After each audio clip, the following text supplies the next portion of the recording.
सभी दोस्तों को नमस्कार। और देखो ये छठा सवाल है इस सीरीज का जो एसएससी सीजीएल 2019 प्री के पेपर में पूछा गया था। और ये सवाल हर एग्जाम में आता है। आप इंग्लिश का कोई भी पेपर, कॉम्पिटिटिव एग्जाम कोई भी दे रहे हैं, स्टेट का, सेंटर का, कोई भी, सब एग्जाम्स में सवाल पूछा जाता है। तो चलिए इस सवाल को समझते हैं। इसमें क्या कह रहा है, if you join this job now, अगर ये नौकरी तुम आज ज्वाइन कर लेते हो, it proves to be good in the long run, कि लंबे समय में तुम्हें इसका फायदा रहेगा। तो यहां पे देखो इस सवाल में कंडीशन दी गई है कि अगर तुम ये नौकरी ज्वाइन कर लेते हो तो आगे आने वाले समय में तुम्हें इसका फायदा होगा। तो जो फायदा होने वाली बात है वो अभी हुई नहीं है, वो होगी। कब होगी? जब एक कोई कंडीशन फुलफिल हो जाए कि अगर तुम अब ज्वाइन करोगे तो होगा, 2 साल बाद अगर ज्वाइन करोगे तो हो सकता है ये चीज ना हो। तो यहां पे अपने को पता लगा कि ये एक कंडीशनल सेंटेंस है। तो कंडीशनल सेंटेंसेस में क्या होता है कि एक कंडीशन दी गई होती है जो इसमें दी गई है, और वो कंडीशन अगर फ्यूचर की कंडीशन हो तो उसको हम लोग टाइप 1 कंडीशनल सेंटेंस बोलते हैं, या फर्स्ट कंडीशनल भी इसको बोलते हैं। तो अपने को यह ध्यान रखना है ऐसे सवालों में कि जो कंडीशन दी गई होती है उसे लिखा जाता है प्रेजेंट सिंपल में। किस में लिखा जाता है? प्रेजेंट सिंपल टेंस में। और जो नतीजा होगा, जो रिजल्ट आएगा उस कंडीशन के सच होने पर, सही होने पर, तो वो भविष्य में होगा। भविष्य में होगा तो याद रह जाएगा कि हमें उसके अंदर कोई मॉडल वर्ब का प्रयोग जरूर करना है।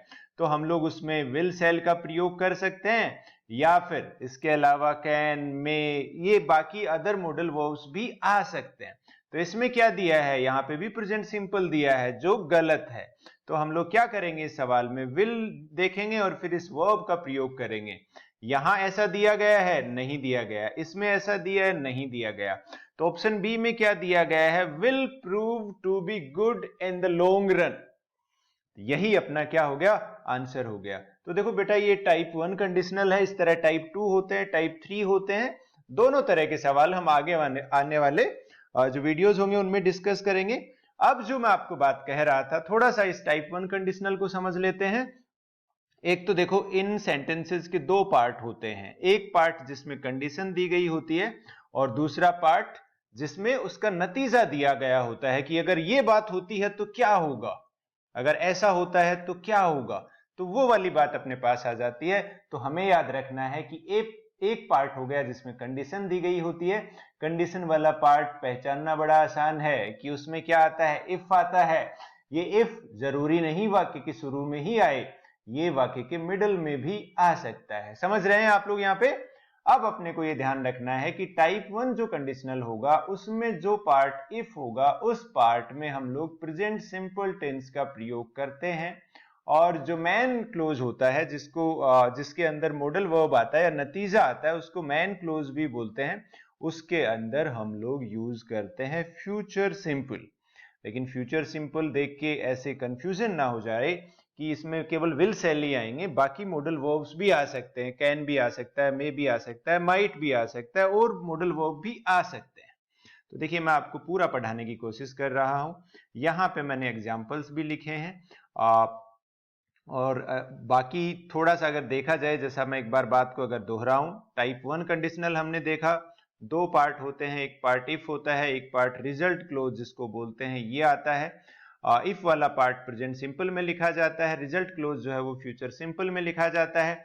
कभी भी इफ वाले पार्ट में विल शैल अगर आते हैं तो वो उसका प्रयोग गलत माना जाता है, नहीं करते हैं कंडीशनल सेंटेंसेस में।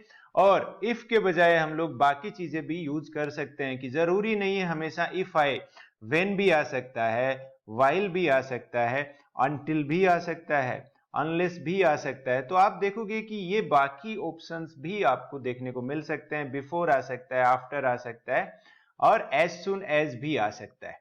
तो देखिए भाई, ये आप लोगों का ये सीरीज हम लोगों ने स्टार्ट की थी इसके लिए कि अच्छे सवाल रिवाइज हो जाएं।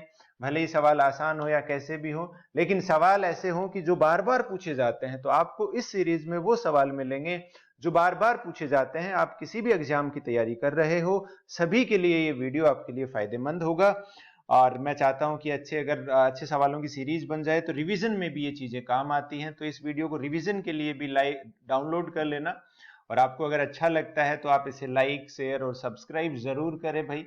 और आपको ऐसी ये पीडीएफ चाहिए और इसके अलावा और भी बहुत सारा मटेरियल अगर आपको चाहिए, इंग्लिश से जुड़ा हुआ कंटेंट आपको चाहिए अपने व्हाट्सएप नंबर पे, तो इस नंबर पे आप भेजिए और हमारी मोबाइल ऐप है उस पे उसको डाउनलोड कीजिए।